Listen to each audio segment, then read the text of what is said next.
Selamat pagi anak-anak ibu. Selamat pagi ibu. Oke, baik. Terima kasih. Sekarang kita mulai pembelajaran kita terlebih dahulu dengan kebaktian singkat. Silakan petugasnya, silakan maju.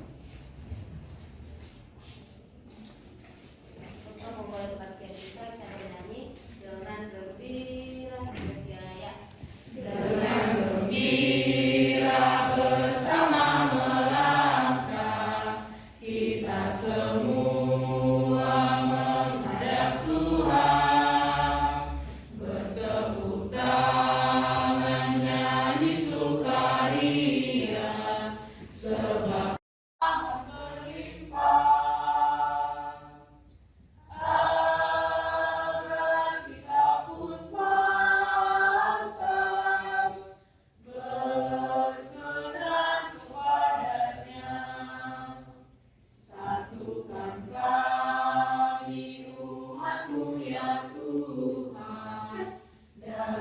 Kristus jadi satu warga, hingga kami sehati dan sejiwa memuliakan nama-Mu Tuhan.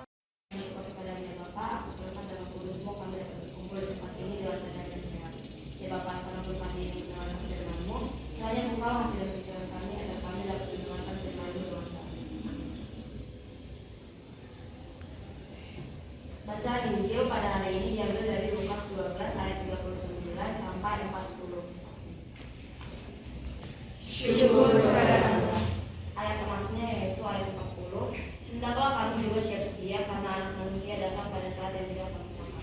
Ayat kedua.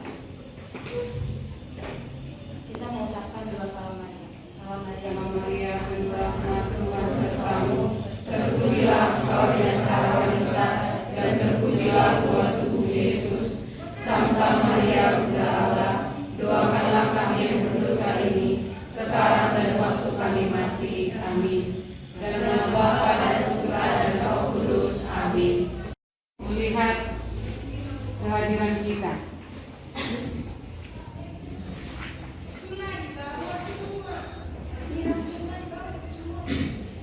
Rabol, Chelsea, Nadia, Ade, Jessica, Gipra, Citra, Yosef, Andre, Aurel, Jogi. Oke, terima kasih ya nak atas kehadirannya untuk kita hari ini. Iya. Nah, di mana hari ini kita kembali bertemu dan saat minggu-minggu yang lalu kita sudah masuk dengan materi kita, yaitu berbicara mengenai tugas-tugas gereja. Coba apa itu yang disebut dengan tugas gereja?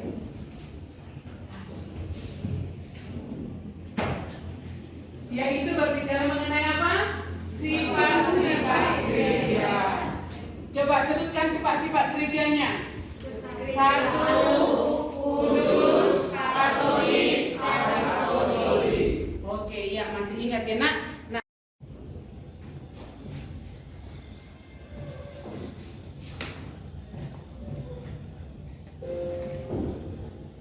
tentang apa? Hierarki dalam gereja Katolik. Oke, hierarki dalam gereja Katolik.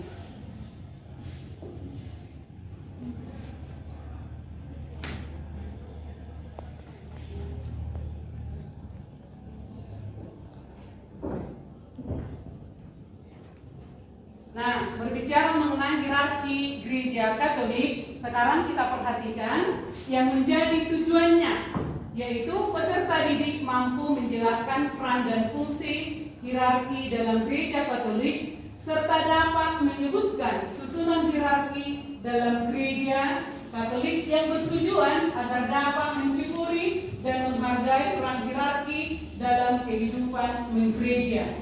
Nah, inilah dia yang menjadi tujuannya. Terus peserta didik semakin menyadari panggilan dalam dirinya dan berani menjawab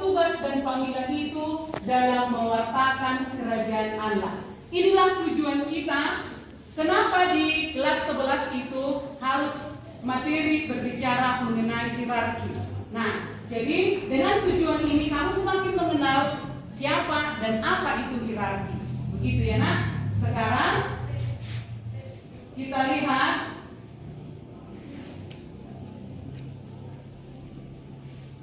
pertanyaan formatifnya. Coba siapa yang bisa nanti ini? Apa yang kamu pahami tentang hierarki? Coba, siapa yang tahu apa itu hierarki?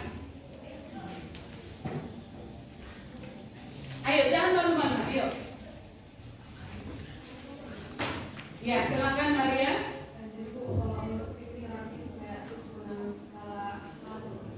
Oke, terima kasih. Iya, hierarki itu adalah susunan. Ya, nah, kita harus mengetahui bahwa dalam gereja Katolik itu ada susunannya, strukturalnya ada, begitu ya. Oke, yang kedua, apa pendapat Anda tentang hierarki dalam gereja Katolik? Coba, siapa yang bisa? Menurut kamu, apa yang menjadi pemahamanmu tentang hierarki dalam gereja Katolik? Atau boleh bisa disebut menjadi apa yang susunan hierarki dalam gereja Katolik? Siapa yang tahu susunan hierarki dalam gereja Katolik? Ayo.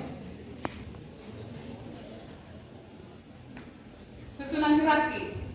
Dalam gereja Katolik itu teratur mulai dari yang pertama adalah ada Sri Paus, yang kedua adalah ada Uskup, yang ketiga ada imam, dan yang terakhir adalah ada diakon. Tetapi ada juga yang disebut dengan frater, bruder, dan suster, itulah sebagai kaum-kaum yang tertahtis. Oke, terima kasih. Nah, tapi hari ini nak kita harus cukup membatasi ya, bahwasannya hierarki susunan itu strukturalnya itu yaitu adalah Sri Paus, Uskup, imam, diakon. Nah, apa yang dikatakan si Jessica tadi, ada frater, ada suster, nanti kita bahas itu di mana kalangan mereka.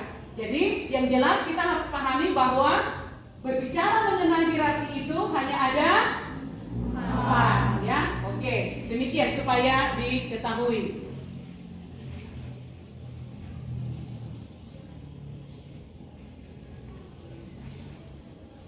Oke, perhatikan ke sini. Berbicara mengenai hierarki dalam gereja Katolik.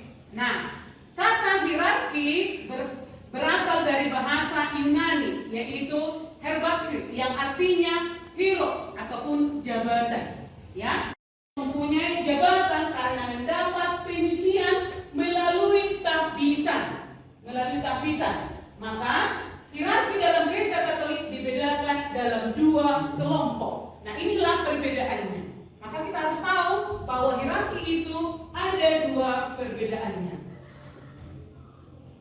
Nah, ini kita lihat hierarki jabatan. Ya. Jadi kita harus tahu dia batasannya. Hierarki jabatan yaitu paus dengan para kardinal. Kan begitu. Nanti akan Ibu jelaskan lagi dari mana dia bisa menjadi kardinal. Terus hierarki tahbisan itu uskup, imam, dan diakon. Nah, jadi terbagi dia batasan daripada imamat mereka itu. Nah, jadi secara singkat bahwa hierarki itu adalah sama-sama dulu kita mengucapkan kata susunan atau sebuah jenjang kepemimpinan dalam gereja Katolik yang terdiri dari paus, uskup, imam, diakon. Oke, nah dari situlah paus, uskup, imam, dan diakon. Nah, perhatikan perbedaan gambar.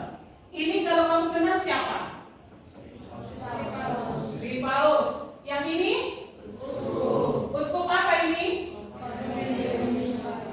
Uskupan di mana? Oh iya bisa. Ini apa? Bajunya ini, dari bajunya ini apa? Iya, imam ataupun pastor. Nah, di Sumatera Utara itu sering disebut pastor. Ini diakon. Iya, diakon. Inilah gambar mereka dalam jabatan mereka. Nah, setelah kita sudah mengetahui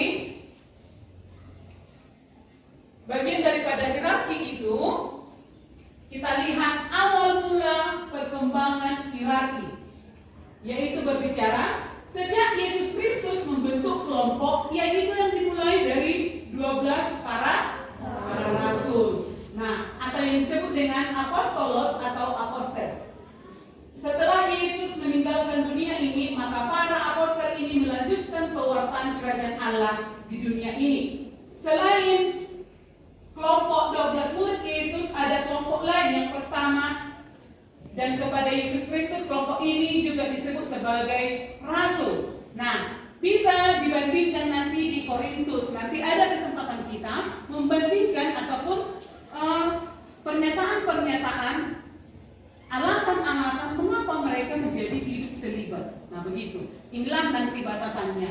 Nah, perubahan-perubahan istilah setelah para rasul tiada. Tadi kan sudah ada para rasul. Nah, sekarang setelah tiada. Setelah kelompok para rasul tiada, maka muncul sebutan-sebutan baru bagi para pewarta kerajaan Allah, seperti sebutan peraturan-peraturan. Nanti kita bandingkan di Kisah Para Rasul bab 5 ayat 2. Sebutan para rasul dan nabi, pemberita ataupun pewarta, gembala-gembala dan pengajar itu di Efesus 4 ayat 11. Nah, terus episkopos, diakonos, itu semua berbicara mengenai pewartaan. Nah, maka di situ nanti akan kita buka perbandingannya. Pas sudah ibu kasih nanti LKPD-nya. Namun dalam perkembangan muncul istilah dari gereja Santo Ignatius dari Antioquia dengan istilah pemilik episkopos, penatua atau presbiteros, pelayan ataupun diakon. Itu struktur ini menjadi cikal bakal struktur gereja kita saat ini. Nah, itulah batasan terendah tadi, tingkatan terendah daripada bagian-bagian berbicara mengenai para pewarta ataupun hierarki. Sekarang kita lihat ajaran kitab suci tentang hierarki dalam panggilan dan pilihan Tuhan menjadi gembala. Coba dibawa kitab sucinya. Coba dulu, angkat dulu. Ini sepertinya ada yang tidak bawa. Iya, semua bawa kitab suci. Terima kasih nak, turunkan kitab sucinya. Oke, boleh dibuka. Boleh dibuka Yohanes bab 21 ayat 15 sampai 9. Coba satu orang membaca, silakan Yosef. Yosef silakan baca. Ini Yosef. Yohanes 20 sampai 19. Dan hal ini dikatakannya untuk menyatakan bagian Petrus akan mati dan memulihkan Allah. Sudah mengatakan demikian, ia berkata kepada Petrus, ikutlah aku. Lanjut. Pada Yohanes 21 ayat 18, aku berkata kepadamu, sesungguhnya ketika engkau masih muda, engkau mengikat pinggangmu sendiri dan engkau berjalan kemana saja kau hendaki. Tetapi jika engkau sudah menjadi tua, engkau akan mengulurkan tanganmu dan orang lain akan mengikat engkau dan membawa engkau ke tempat yang tidak kau kehendaki. Oke, itulah beberapa penggembalaan, ajakan Yesus tentang ataupun perintah Yesus untuk pengembalaan. Itulah ajakan Yesus dari kutipan itu. Maka ada istilah pewartaan. Nah, kita lanjut. Tuhan tidak melihat kelemahan manusia, Petrus atau para penerusnya, tetapi melalui kasih akan memampukan dia menjadi gembala serta cinta Petrus kepada Tuhan tidak diragukan. Nah, inilah si Petrus yang sungguh-sungguh memberikan dirinya mengabdi untuk Yesus. Yesus memilih Petrus menjadi gembala dan pemimpin kawanannya, meskipun Petrus sering ceroboh dan labil, bahkan pernah menyangkal Yesus sampai 3 kali, namun kasih Allah kepada manusia yang akan ditunjukkan melalui Petrus tidak putus. Nah, jadi dari struktur ini kita lihat ya, inilah dia strukturnya. Tadi si Petrus utusan Yesus. Sekarang di masa kita sekarang yaitu Dewan Para Uskup. Nah, perhatikanlah ini Dewan Para Uskupnya ini. Paus adalah pemimpin tertinggi Gereja Katolik Roma. Dalam bahasa Latin Paus disebut Papa. Saudara-saudara yang terkasih, katakan pelan-pelan dari kata bahasa Latin, dari kata kul yang berarti bersama dan lapis yang berarti kunci. Kongres yang terbaru diadakan pada tanggal 12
karena pemilihan paus yang baru ini. Paus kemudian akan diantar ke sebuah ruangan untuk beristirahat sejenak. Di sana paus akan beristirahat dan mempersiapkan dirinya sebelum tampil untuk bagi kita. Tuhan memberkati.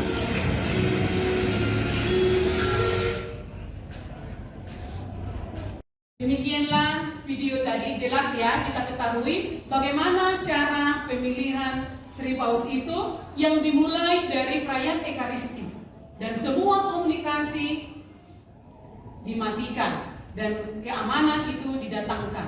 Nah, dari situlah terpilih. Kita sudah melihat pemilihan itu dengan karya Roh Kudus dengan asap warna putih, itulah yang terpilih. Nah, demikianlah untuk apa? Sekarang kita melihat imam dan diakon. Imam adalah pemimpin gereja Katolik di tingkat paroki. Inilah yang terjadi mengajar doktrin Katolik. Doktrin, ya. Imam bertanggung jawab untuk mengajar umat Katolik tentang iman. Ia melakukan melalui homili, katekese dan pembinaan imam. Nah, jadi ketika pastor berkhotbah itu sudah salah satu bentuk pengajaran di gereja. Pada perayaan Ekaristi itu sudah salah satu pengajaran. Nah, ketika dia mengajari yang training baptis, nah itu juga sudah disebut dengan mengajari, yaitu disebut dengan katekese, ya. Oke, dan yang lain, ini masih banyak lagi tugas-tugas daripada imam, yaitu memimpin umat Katolik. Imam juga memiliki tugas untuk mewakili gereja Katolik di tingkat paroki. Imam adalah figur yang penting dalam gereja Katolik. Selain imam paroki, ada juga imam yang bertugas berbagai lembaga gerejani, seperti di seminari untuk pelayanan di gereja saja. Tapi mereka juga melayani di sekolah, melayani di rumah sakit, ada juga yang dokter dan lain sebagainya. Nah, itulah tugas-tugas daripada hierarki. Daripada imam. Nah, ini diakon. Diakon adalah disebut juga dengan pelayan, hierarki tingkat paling rendah. Bukan untuk imamat, melainkan untuk pelayanan. Mereka adalah pembantu uskup dengan tugas terbatas. Istilah lain, diakon adalah pembantu uskup secara khusus, sedangkan imam pembantu uskup secara umum. Ya, jadi inilah tugas daripada diakon. Nah, maka sekarang kita tadi sudah mengamati dan sudah tahu inti bagian daripada hierarki itu, pembagian-pembagian, bahkan dari kitab suci sudah kita buat pembatasan-pembatasannya. Maka sekarang kita masuk dalam bentuk kelompok. Ibu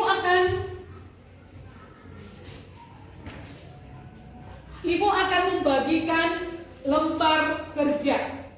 Lembar kerja ini dalam bentuk kelompok, nanti di kelompok dibahas. Maka sekarang anak-anak ibu silahkan dulu masuk dalam bentuk kelompok, 4 kelompok. Langsung aja sesuai urutan meja masing-masing.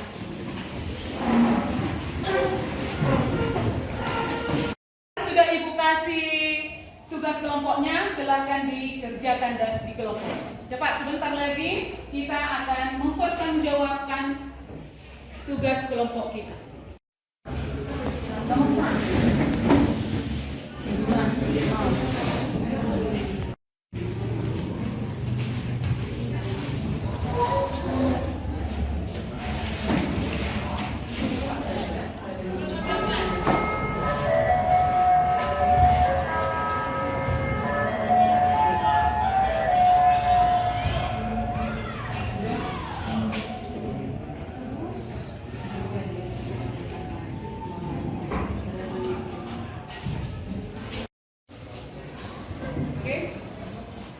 Baik anak-anak ibu, sekarang waktunya sudah selesai untuk diskusi. Sekarang tiap kelompok harus ada utusan untuk maju ke depan. Silakan maju, utusan per kelompok untuk mempertanggungjawabkan apa yang sudah kamu bahas di kelompok. Silakan. Beliau.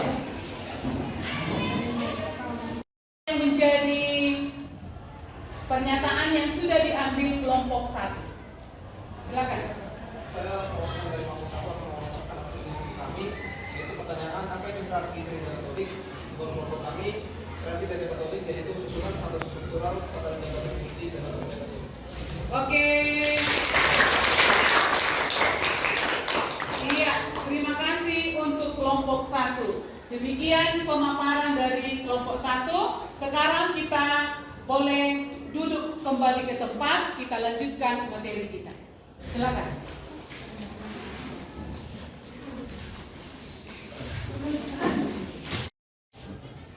Nah, kita kembali memperhatikan ke depan. Tadi sudah kerja kelompok, hasilnya kita sudah dapat semua ya, sudah paham. Nah, kita lihat sekarang di sini, seperti apa yang dikatakan si Jessica tadi. Ada biarawan, biarawati katanya, brother, bruder, itu dikatakan. Nah, sekarang kita lihat, inilah gambarnya. Inilah gambar biarawan, biarawati. Ya, ini dia kalau kali pasti. Jadi kita biar mengerti apa itu biarawan, biarawati. Biarawan dan biarawati hidup dalam komunitas religius dan mengikat diri dengan 3 kaum. Yang pertama yaitu kaum kemurnian. Yang kedua, kaum kemiskinan. Yang ketiga, kaum ketaatan. Yang 3 inilah yang mengikat para biarawan, biarawati itu. Termasuk itu bruder, termasuk juga itu suster, juga para hierarki. Nah, mereka itu memiliki kaum yang 3 itu dengan arti bahwa mereka tidak boleh menikah dan mereka harus hidup sederhana dan mereka itu harus taat dengan pimpinan mereka, terlebih-lebih dengan perintah uskup. Begitu. Nah, tugas dan tanggung jawab biarawan biarawati bervariasi tergantung pada komunitas religius mereka. Nah, kegiatan mereka dalam seharian itu adalah doa dan ibadah, pelayanan pastoral, karya amal kasih, pendidikan, kesehatan, pertobatan. Nah, biarawan dan biarawati Katolik memainkan peran penting dalam gereja Katolik. Mereka adalah pelayan Tuhan yang setia dan berdedikasi untuk melayani umat Katolik dan masyarakat. Nah, jadi inilah kegiatan-kegiatan para biarawan biarawati itu. Mereka tidak sama seperti para hierarki ataupun yang disebut dengan imam. Mereka tidak sama. Karya-karya mereka itu adalah di sini: pendidikan, kesehatan, karyawan dan lain sebagainya. Tapi mereka pelayanannya hanya secara khusus untuk umat, begitu. Jadi biar kita mengetahui juga, inilah gambar siapa ini? Paulus dengan para awam ya. Ini pusat pembinaan. Ya, ini tugas karya-karya mereka juga, karya-karya para, ada pastornya, ada suster, ada bruder, ada yang berkarya di bagian pembinaan, dibina imannya. Nah, sekarang yang menjadi kesimpulan daripada materi kita hari ini bahwa hierarki dalam gereja Katolik adalah sistem kepemimpinan yang terdiri dari para pejabat yang telah ditabiskan. Hierarki ini didasarkan pada kepercayaan bahwa para pejabat ini telah menerima kuasa dan wewenang dari Yesus Kristus. Maka jabatan mereka itu bukanlah hal yang gampang. Susah payah mereka untuk mencari itu. Maka hierarki dalam gereja Katolik adalah bagian penting dan struktur gereja. Hierarki ini memiliki peran penting dalam memimpin, mengajar, dan menguduskan umat beriman. Namun, hierarki juga menghadapi berbagai tantangan yang harus diatasi agar dapat tetap relevan di era modern. Maka mereka harus mengikuti tren-tren yang terjadi di negara kita ini. Nah, itulah para yang menjadi inti daripada materi kita hari ini. Kamu mengenal struktur kepemimpinan gereja Katolik. Nah, sudah paham kan, Nak? Oke, sekarang waktu kita sudah mau habis, maka kita masuk dalam penugasan. Nah, nanti kita masuk ke dalam penugasan. Sebelum ke penugasan, refleksi dulu. Kita harus mampu merefleksikan ini. Buatlah refleksi pribadi tentang hierarki dalam gereja. Nah, kamu ambil sikap dan tempat hening. Refleksi boleh dalam bentuk doa. Nah, jadi nanti kamu merefleksikan bagian daripada hierarki itu, seberapa penting mereka ada, bermanfaat untuk kita, bermanfaat untuk masyarakat, bermanfaat untuk gereja. Nah, di situ bolehlah kamu buat nanti menjadi wujud doa. Jadi salah satu saluran doamu untuk Tuhan, untuk mempersembahkan para hierarki dan mendoakan para hierarki, terlebih hierarki yang sudah melayani kamu. Begitu. Nah, kalau dalam paroki itu hanya satu pastor parokinya. Ada beberapa pastor lain, itu ada disebut dengan pastor rekan. Begitu ya, supaya diketahui. Sekarang kita masuk ke penugasannya. Ini tugasnya, silahkan dicatat. Ini tugasnya, PR-mu di rumah, minggu depan akan kita bahas bersama. Silahkan dicatat. Jelaskanlah dasar kepemimpinan hierarki dalam gereja Katolik. Terus, tuliskan struktur hierarki mulai dari Vatikan sampai ke keuskupan dan paroki. Sekarang kita masuk ke penugasannya. Ini tugasnya, silahkan dicatat. Ini tugasnya, PR-mu di rumah, minggu depan akan kita bahas bersama. Silahkan dicatat. Jelaskanlah dasar kepemimpinan hierarki dalam gereja Katolik. Terus, tuliskan struktur hierarki mulai dari Vatikan sampai ke keuskupan dan paroki. Ini keuskupan kita. Nah, harus tahu. Ya, silakan ditulis. Terus, jelaskan yang dimaksud dengan infabilitas paus. Apa saja menurutmu tantangan yang dihadapi hierarki pada zaman sekarang? Silakan dicatat.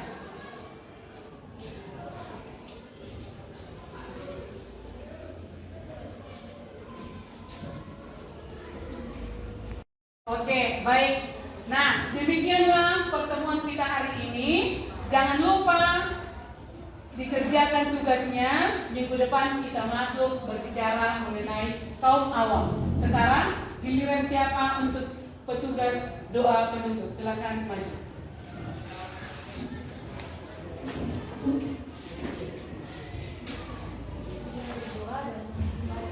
Kepada Roh Kudus, amin.